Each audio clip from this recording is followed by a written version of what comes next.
Did you have communication skills before you got there? Did it just improve, or is that where you developed your communication My skills? communication skills was working with these drug addicts at the age of 18 years Oh, old. okay. Okay, so you I already had mean, that.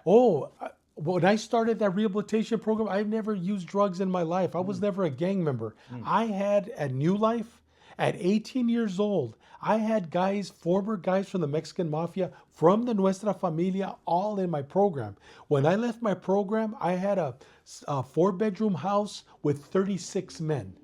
We had rooms with three tiers. The prisons ended up state parole giving me old prison bunk beds, but we had three tiers, nine per room. Mm. And in the church I had 36 men, and I was never a drug addict, but I learned talking to these guys about the word of God. So I knew all their games. So me at 25 working for Department of Corrections, dude, most guys, I mean, I was at home there. Yeah. You know what I mean? And Yeah. then the difference between me and everybody else, when you're going through the Department of Corrections Academy, they always they tell you over and over again, don't tell them anything about you.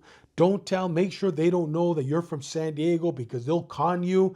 Dude, the first time I walk into Tracy, a guy from one side of the yard, Pastor Contreras, calling me Pastor Contreras, and all these guys that were working in corrections, we're all recruits. We're recruits. They're going, "Who's Pastor Contreras?" And dude, I'm embarrassed. I go, "I don't know," And then the guy comes running toward me to give me a hug, an inmate. They end up tackling him. His name was. They end up tackling him and they throw him in the hole. They end up taking me to talk to a captain. This guy, why did he want? He didn't want to assault. He wanted to hug. Why did he want to hug you? Because you know what? His name was Carlos Zuniga. He was a former gangster who later on was going to become a Hell's Angel. And Carlos Zuniga, hardcore individual, hardcore, probably ran the yard there at the time at Tracy because I had helped him through New Life. I had prayed with him. Now he sees me and he's all, "You're a correctional officer?" He sees me, he wants to come and hug me. Dude, you don't hug a correctional officer. Yeah. So they throw him in the hole. So I talk to the captain. They yell at me. I put on my background that I knew Carlos Zuniga, and I didn't know what prison he was in. So they let me talk to him. Carlos says, "David," he goes, I am serving the Lord. He goes, "But I'm going to get out." They had given him 13 years for a stabbing. He goes, "I'm going to get out in 3 months." He goes, "I don't know about now, man. They want to charge me for assault." He goes, "Did you tell him?" I go, "Yeah, dude, you were going to assault me." So we're talking, and he did get out. I think he got out like 6 months later, Mm. and they ended up murdering him. He ended up Wow. murdering him. Yeah, he ended Wow. up getting shot, killed. But the funny story was before I became a correctional officer, there's another guy. His name is Wedo Sherm, very famous guy, is Raul Leon. He later on became one of the main leaders of the Mexican mafia. Now, that guy, he was fighting a murder case, and I was a deacon in my dad's church. So I would go to the county jail to talk to all these inmates about the Lord. And I would use my dad's credentials. My dad was a pastor, I wasn't, to go into the county jail. Dude, I'm 20 years old.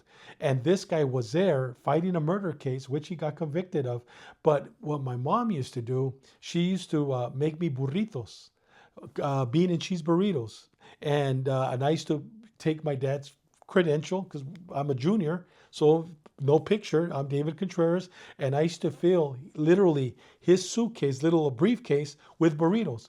So I would go in the county jail and I would sit there and all the inmates, the hardcore, these were hardcore guys, they would hear about it. All they had to do was listen to the word of God and I would give them a free burrito.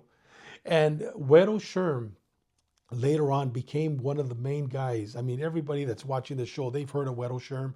And I prayed with him and we talked about the Lord.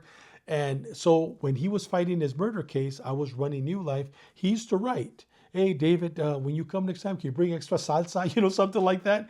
So now I'm working at CMC, right? California Men's Colony. And I never told nobody that I ran a program, but once again, that happened at Tracy. When I got to CMC, I'm walking in, first day there at my new prison, and they keep telling you over and over at the academy, "Don't tell nobody where you're from because they're going to try to con you. They're going to go after your children, your family." Pastor Contreras, everybody's yelling Pastor, and I'm like, "What the heck, man?" So by the time I hit my tier, because I was building 6, third tier, I ran that. Dude, they already knew you're Contreras. Hey, man, you know your dad's a pastor. They knew, and that was okay. Dude, they're not gonna con me. I know who I am. You know what I Yeah. mean? But so answering your question, I knew exactly the games they played because I saw them at the age of 18. Mm, So I knew the games they played. yeah. Yeah.